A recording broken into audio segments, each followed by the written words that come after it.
Alright, welcome back to another video. Today I'm going to be teaching you how to turn a USB-F cord into a regular USB. So this is for when you have a device on your computer that is USB-F enabled, but you don't have a USB-F port on your motherboard.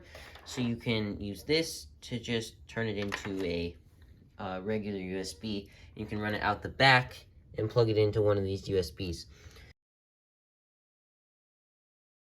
So, first thing you're going to need is just a surrogate USB cord. It doesn't matter what is on this end, you just need the USB 2.0 cord on here. And then, additionally, you're also going to want some wire strippers. I prefer to just use side clippers and pliers just to strip my wires. And then, you're going to need some either solder or you're going to need some of these soldering shrink wrap, and of course a heat source. So let's go ahead and get started. I'm just going to go ahead and start by cutting the end of this off and stripping these wires, and also stripping the wires on this. Make sure to leave the long end of your cord this way instead of using this, because we don't want this micro USB adapter. We want the full size USB. Right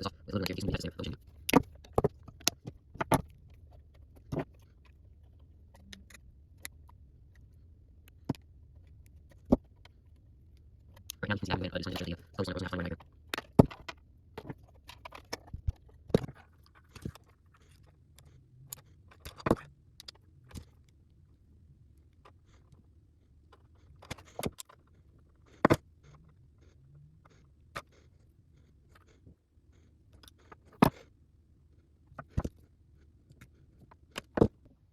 Alright, so here you can see with my crappy wire stripping job that we only have a red and a white wire here, which I would assume, obviously the red is going to be positive, and the white, typically in USB, white would be a data cable. But since there's only two cables here and there's no designated black negative cable, I would be hesitant to actually assume that that the white one is a data cable, and it might actually just be a negative. They're using the white as a negative cable, and in that case, I definitely don't want to hook the white up as a data cable to this one, which has red, white, and black. Apparently, this cable does not carry data. I think it's only for power.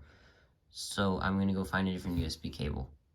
Alright, so I got a different cord this time. This one's a little bit longer, but it's still pretty short. And I went ahead and plugged a device into it and plugged it into my other laptop, and just made sure that when it was plugged in, it not only charged the phone, but also provided data. And when I went in, I could like select files from the device I'd plugged in with it. So I'm sure that this cable carries data. Now I just need to make sure that it has the right cords, because I don't really entirely know what I'm doing, and I didn't want to risk it with that other cord by trying to hook it up, not knowing if that white cord was a data cable or if they were using it as a negative cable. So now I'm going to go ahead and try it with this cord. I mean, like I said, these cords are pretty cheap, so I'm not super concerned, but just, to start, you might want to try plugging something in with a cord and make sure that it actually does carry data instead of just power.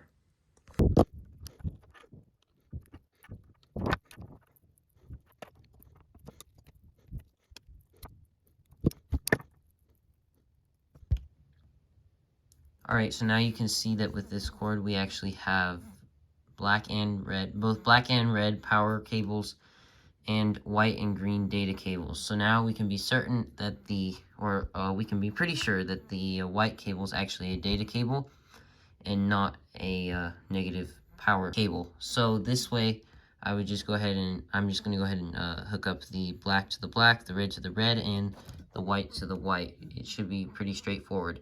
And then I'll just disregard the green cable, because that's just a different data cable.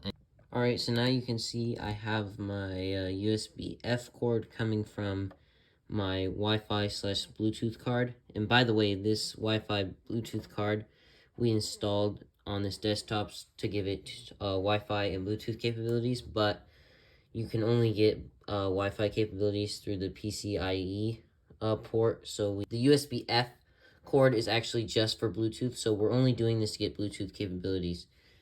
And so you can see here we have the red, white, and black, and then here I went ahead and trimmed off the green really short right there, just leaving us with the red, white, and black, and they're all stripped, and now I just got to stick them together. And for that, I'm going to use these little guys, which are basically, it's like a shrink wrap with a little bit of solder in the middle. So when you heat it up, it actually shrink wraps and solders the two wires together. But first, I'm just going to braid them together and then slip this on. Just so you know, the card's right here and all of our USB ports are here. So I actually went ahead and just looped the cord through a little hole here in the back of this grill on the back of the computer so that we can plug the USB in, make it look nice and neat. But you want to go ahead and slip it through there before you solder this together, because then you won't have any way of actually getting it through unless you know, like run the cord out over the top or something, which you won't be able to do with the cover on. So go ahead and do that first before you stick them together. Alright, so here you can see I got it all soldered together.